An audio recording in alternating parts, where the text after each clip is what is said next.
हम सबके लिए समय का अनुभव बहुत ही सीधा और सरल है। घड़ी की टिक टिक, दिन जो बीतते जाते हैं, पुरानी यादें। हाँ, हमेशा एक ही दिशा में, हमेशा आगे की ओर। कारण पहले आता है, उसका असर बाद में। आप पहले पत्थर फेंकती हैं, फिर खिड़की टूटती है। ये इतना स्वाभाविक लगता है कि हम इस पर कभी सवाल ही नहीं उठाते। ये तो जैसे हकीकत का सबसे पक्का नियम लगता है। लेकिन चलिए इस विचार को थोड़ा कुरेदते हैं। क्या होगा अगर ब्रह्मांड को चलाने वाली जो सबसे गहरी नियम किताब है, मतलब भौतिकी के जो नियम है, उनमें समय की दिशा का कोई जिक्र ही ना हो? मतलब उनके लिए आगे और पीछे जाना एक बराबर हो? बिल्कुल। हमारे आज के स्रोत में यही चौंकाने वाली बात बताई गई है कि भौतिकी के समीकरण समय में आगे और पीछे दोनों तरफ एक जैसे ही काम करते हैं। यहीं से हमारी आज की एक गहरी पड़ताल शुरू होती है। और ये समझना जरूरी है कि ये कोई छोटी मोटी अकादमिक पहेली नहीं है। नहीं, ये भौतिकी के सबसे बड़े सिरदर्दों में से एक है। वैज्ञानिक इसे समय का तीर या द एरो ऑफ टाइम की समस्या कहते हैं। अच्छा। अगर प्रकृति के नियम दोनों दिशाओं में जाने की इजाजत देते हैं, तो फिर क्यों हमारा पूरा ब्रह्मांड, हमारी पूरी जिंदगी सिर्फ एक ही दिशा में कैद है?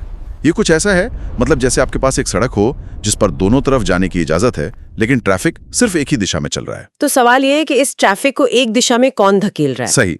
तो ठीक है, इस पहेली को सुलझाने के लिए हमें कहानी की शुरुआत में जाना होगा। बिल्कुल, शुरू में। Big bang.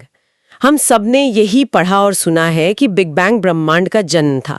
एक बिंदु से सब कुछ शुरू हुआ, एक अकेली अनोखी जोरदार घटना। बिल्कुल, यही स्टैंडर्ड मॉडल है। एक बेहद गर्म घने बिंदु से लगभग 13.5 अरब साल पहले हमारे ब्रह्मांड का विस्तार शुरू हुआ। लेकिन ये मॉडल समय का तीर वाली समस्या का जवाब नहीं देता। वो बस मान लेता है। हाँ, बस मान लेता है। और यहीं पर स्रोत एक ऐसा आइडिया सामने रखता है जो कहानी का रुख ही मोड़ देता है। यहाँ बात सचमुच दिलचस्प हो जाती है। क्या होगा अगर बिग बैंग एक तरफा घटना थी ही नहीं? क्या होगा अगर वो एक शुरुआत नहीं बल्कि एक चौराहा था? एक ऐसा पॉइंट जिसने एक नहीं बल्कि 2 ब्रह्मांडों को जन्म दिया हो, जो समय की विपरीत दिशाओं में एक दूसरे से दूर फैल रहे हों। जैसे किसी शांत तालाब में पत्थर फेंकने पर लहरें हर दिशा में फैलती है। हाँ, वैसे ही बिग बैंग ने समय में दोनों दिशाओं में लहरें पैदा की। और इसी मॉडल को मिरर यूनिवर्स या प्रतिबिंब ब्रह्मांड कहा जाता है। यहाँ सबसे खूबसूरत बात यह है कि सिद्धांत के अनुसार दोनों ब्रह्मांड समान रूप से वास्तविक और मौलिक हैं। कोई किसी की परछाई नहीं है। कोई किसी की परछाई नहीं, दोनों जुड़वा हैं जो एक ही पल में पैदा हुए। दोनों में भौतिकी के नियम भी एक जैसे ही हैं, गुरुत्वाकर्षण, इलेक्ट्रोमैग्नेटिज्म, सब कुछ। एकमात्र और सबसे बड़ा अंतर एंट्रोपी की दिशा का है। एंट्रोपी, ये शब्द थोड़ा भारी लगता है। जरा आसान भाषा में समझाएंगे? जरूर। एंट्रोपी को आप अव्यवस्था का माप मान सकते हैं। अव्यवस्था? हाँ, हमारे ब्रह्मांड का एक पक्का नियम है कि समय के साथ एंट्रोपी हमेशा बढ़ती है। चीजें व्यवस्था से अव्यवस्था की ओर जाती हैं। एक साफ सुथरा कमरा अपने आप गंदा हो जाता है, लेकिन गंदा कमरा अपने आप साफ नहीं होता। अच्छा। अंडा टूटकर ऑमलेट बन सकता है, पर ऑमलेट वापस जुड़कर अंडा नहीं बन सकता। यही हमारे लिए समय का तीर है। समझ गई। तो उस दूसरे मिरर यूनिवर्स में क्या होगा? वहां भी एंट्रोपी बढ़ रही होगी, लेकिन उनके समय की दिशा में। हमारे नजरिए से अगर हम किसी तरह उन्हें देख पाते तो हमें लगता कि वहां एंट्रोपी घट रही है। मतलब हमें दिखता कि टूटा हुआ अंडा वापस जुड़ रहा है? हाँ, या बिखरे हुए पन्ने मिलकर एक किताब बन रहे हैं। और उनके दृष्टिकोण से हम ही वो अजीब लोग होंगे जो समय में पीछे की ओर जा रहे हैं। हमारा पूरा इतिहास उनके लिए भविष्य होगा और हमारा भविष्य उनका अतीत। वाह, ये सोचते ही तो मतलब दिमाग घूम जाता है। मतलब हमारी हकीकत, जिसे हम एकमात्र सच मानते हैं, वो असल में सिक्के का सिर्फ एक पहलू है। बिल्कुल। लेकिन फिर सबसे बड़ा सवाल उठता है, अगर ये कहानी सच है, अगर हमारा एक जुड़वा ब्रह्मांड मौजूद है, तो वो है कहाँ? हम उसे देख क्यों नहीं सकते?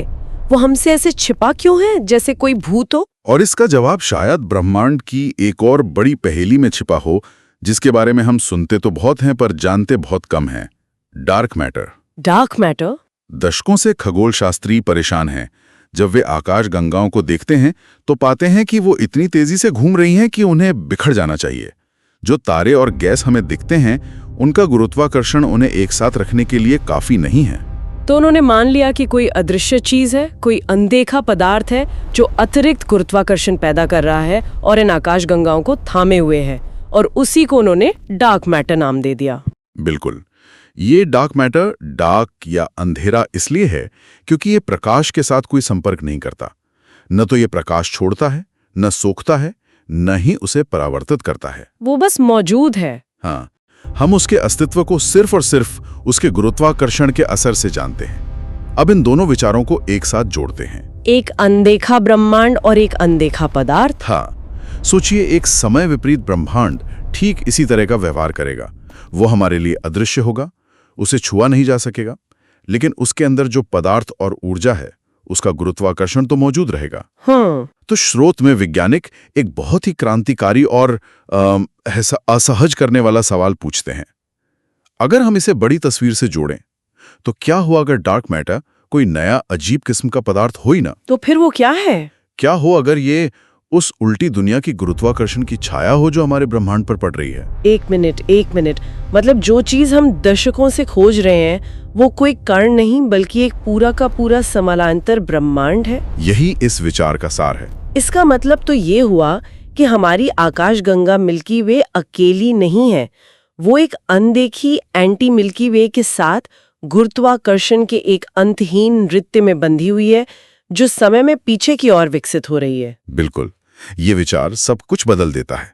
ब्रह्मांड आगे बढ़ने वाली एक अकेली कहानी नहीं बल्कि एक संतुलित प्रणाली है जो एक साथ दो दिशाओं में खुल रही है। हमारी वास्तविकता सिर्फ आधी कहानी है और ये ब्रह्मांड को और भी ज्यादा सुंदर और सम्मित मतलब सिमेट्रिकल बना देता है। हाँ बिल्कुल। ये तो ब्रह्मांड के स्तर की बात हुई, लेकिन अगर ये सच है तो इसका असर हमारी चेतना, हमारे अनुभव पर भी तो पड़ना चाहिए। इसका हम इंसानों के लिए क्या मतलब है? बहुत गहरा मतलब है। चलिए इसे मानवीय धारणा से जोड़ते हैं। हमारी यादें हमेशा अतीत की होती हैं, है ना? हाँ। हम कल क्या हुआ था वो याद रखते हैं, ये नहीं कि कल क्या होने वाला है। ऐसा क्यों? क्योंकि बढ़ती हुई एंट्रोपी अपने निशान छोड़ जाती है। हर घटना, हर बातचीत ब्रह्मांड में थोड़ी और अव्यवस्था पैदा करती है और हमारी यादें उसी अव्यवस्था के रिकॉर्ड हैं। तो हमारी यादें एक तरह से थर्मोडायनामिक्स के निशान हैं। ये तो बहुत ही अजीब और थोड़ा ठंडा सा एहसास है। ये अजीब लग सकता है, लेकिन ये इस मॉडल से निकलता है। और अब सोचिए उस उल्टे ब्रह्मांड के बारे में। वहां के प्राणी अगर वे मौजूद हैं तो उनकी यादें कैसे काम करेंगी? उनके लिए एंट्रोपी हमारे नजरिए से घट रही है, तो वे उसे याद रखेंगे जिसे हम भविष्य कहते हैं। उनका भविष्य? हाँ, उनके लिए हमारा अतीत एक अनजानी पहेली होगा और हमारा भविष्य उनका पढ़ा लिखा इतिहास। तो उनके लिए चिंता का विषय ये नहीं होगा कि आगे क्या होगा, बल्कि ये होगा कि पहले क्या हुआ था। सही। ये तो आजाद इच्छा और नियति की पूरी बहस को ही पलट देता है। ये एक बहुत ही महत्वपूर्ण सवाल खड़ा करता है। क्या समय कोई परम सत्य नहीं बल्कि एक स्थानीय अनुभव है? क्या ये बस इस पर निर्भर करता है कि हम ब्रह्मांडीय समीकरण के किस तरफ खड़े हैं? बिल्कुल। अगर ये विचार इतना जबरदस्त है और ये ब्रह्मांड की दो सबसे बड़ी पहेलियों, समय का तीर और डार्क मैटर को एक ही झटके में सुलझा सकता है, तो फिर वैज्ञानिक समुदाय इस पर खुलकर चर्चा क्यों नहीं करता?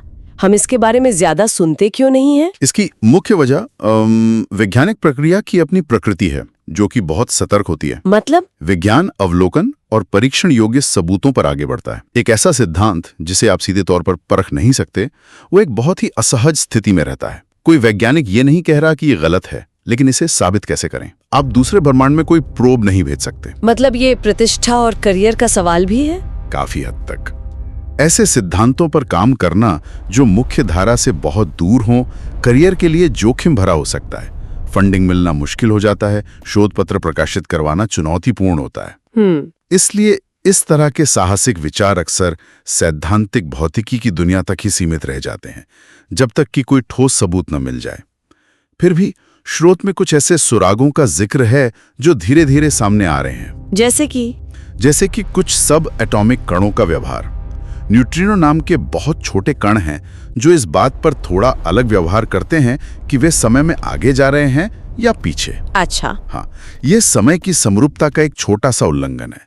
इसके अलावा कॉस्मिक माइक्रोवेव बैकग्राउंड रेडिएशन यानी बिग बैंग की बची हुई गर्मी में भी कुछ ऐसी विसंगतियां हैं जिनकी आसान व्याख्या नहीं हो पा रही हैं। तो ये सब मिलकर एक इशारा कर रहे हैं? ये सब मिलकर ये जरूर बताते हैं कि समय और ब्रह्मांड की हमारी मौजूदा समझ में कुछ तो कमी है। आप जानते हैं सबसे दिलचस्प बात क्या है? आधुनिक विज्ञान जिन सवालों से आज जूझ रहा है उनकी गूंज हमें हजारों साल पहले के दर्शन और पौराणिक कथाओं में भी सुनाई देती है। बिल्कुल, जैसे हिंदू दर्शन में सृष्टि और प्रलय के चक्रों का वर्णन है। हाँ, मैंने भी पढ़ा है। एक ब्रह्मांड बनता है, फैलता है और फिर वापस सिमट जाता है, जिसके बाद एक नई सृष्टि होती है। ये एक रेखिक समय की बजाय एक चक्रीय और संतुलित समय की धारणा है। और नॉर्स पौराणिक कथाओं में भी तो ऐसा कुछ है। हाँ, वहां भी हमारे जैसी ही दुनियाओं का जिक्र है, जो एक दूसरे का प्रतिबिंब हैं, जैसे आग और बर्फ की दुनियाएं जो संतुलन में मौजूद हैं। जाहिर है ये वैज्ञानिक सिद्धांत नहीं है, लेकिन ये एक तरह के गहरे मानवीय अंतर्ज्ञान को जरूर दर्शाते हैं कि वास्तविकता शायद उससे कहीं ज्यादा जटिल, संतुलित और सम्मित है, जितनी हमें अपनी आंखों से दिखाई देती है। शायद हम हमेशा से जानते थे कि हम कहानी का सिर्फ एक हिस्सा हैं। तो इस सब का क्या मतलब है? अगर हम इस सारी जानकारी को समेटें, तो एक दर्पण ब्रह्मांड का विचार हमारे लिए कोई खतरा नहीं है। नहीं, बिल्कुल नहीं। ये हमारी दुनिया पर कोई आक्रमण नहीं कर रहा, ये बस ब्रह्मांड को संतुलित करता है। शायद वैज्ञानिक इस पर इसलिए खुलकर बात नहीं करते क्योंकि ये एक बहुत ही विनम्र कर देने वाला एहसास है कि समय, प्रगति और कार्य कारण का हमारा अनुभव सार्वभौमिक नहीं है। हम दो में से सिर्फ एक दिशा हैं। हम कहानी का केंद्र नहीं, बल्कि उसका एक हिस्सा मात्र हैं। और यहाँ एक अंतिम विचारोत्तेजक विचार है। अगर समय वास्तव में दोनों दिशाओं में बहता है, तो ब्रह्मांड किसी अंत की ओर नहीं बढ़ रहा है। ना तो कोई हीट डेथ है जहां सब कुछ ठंडा और बेजान हो जाए, और ना ही कोई बिग क्रंच जहां सब कुछ वापस सिमट जाए। तो फिर क्या है? ये बस हमेशा के लिए एक पूर्ण और शांत समरूपता में प्रकट हो रहा है। ये एक ऐसी तस्वीर है जो शुरुआत और अंत के हमारे मानवीय विचारों से कहीं ज्यादा बड़ी, शाश्वत और सुकून देने वाली है। तो हम अपने श्रोताओं को स्रोत के इस अंतिम विचार के साथ छोड़ते हैं, एक सवाल के रूप में। क्या ब्रह्मांड कभी कहीं जा ही नहीं रहा था? क्या ये हमेशा से ही हर पल में संपूर्ण और संतुलित था?